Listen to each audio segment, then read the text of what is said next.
15 વર્ષથી પાલેજમાં જૂના અને જાણીતા computer, laptop, CCTV camera service, printer repairing તેમજ નવા અને જૂના કોમ્પ્યુટર લે વેચ કરનાર.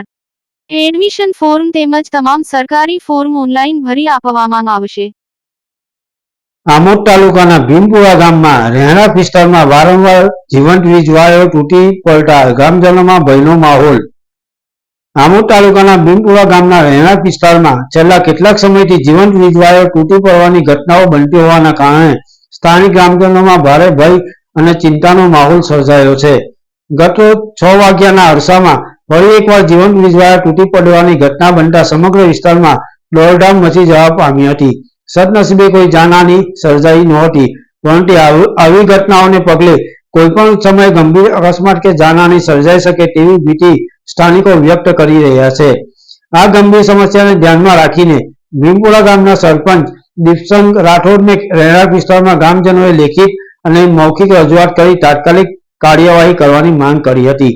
રજૂઆતને અનુસરી સરપંચ દ્વારા ગ્રામ પંચાયતના લેટર પેડ પર સત્તાવાર અરજી તૈયાર કરી આમોદ ડીજીવીસીએલના ડેપ્યુટી ઇજનેર વીટી પટેલને લેખિત તેમજ મૌખિક રજૂઆત કરવામાં આવી હતી. નમસ્કાર, હું ભીમપુરા ગ્રામ પંચાયતના સરપંચ છું દીપસિંહભાઈ રાઠોડ. હવે વાતમાં એવું છે કે જે ભીમપુરા નવી નગરીમાં સોલા તરફ રસ્તા પર આવેલી જે નવી નગરી છે રહેણાંક વિસ્તાર, એની પાછળ જીબીની લાઈન ચાલી છે ખેતીવાડીની. તો એ અત્યંત જૂની થઈ ગઈ છે અને એના વાયરો વારંવાર તૂટીને પડે છે, જીવિત વાયર પડે છે. એટલે રહેણાંક વિસ્તારમાં જો આ વાયર પડે અને કોઈ જાનહાનિ થાય, કોઈ કરંટ લાગે મરી જાય, કોઈનું ઘર સળગે, એ દહેશત છે.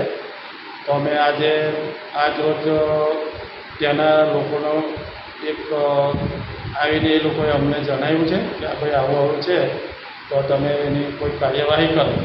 એટલે ભીમપુરામાંથી અમે લેટર પેડમાં જીબીમાં એક લેખિત અરજી આપી છે અને એ વાયરો વહેલામાં વહેલી તકે નવેસરથી બદલી નાખે અને રબર કોટેડ વાયર નાખવાની જાણ કરી છે અમે.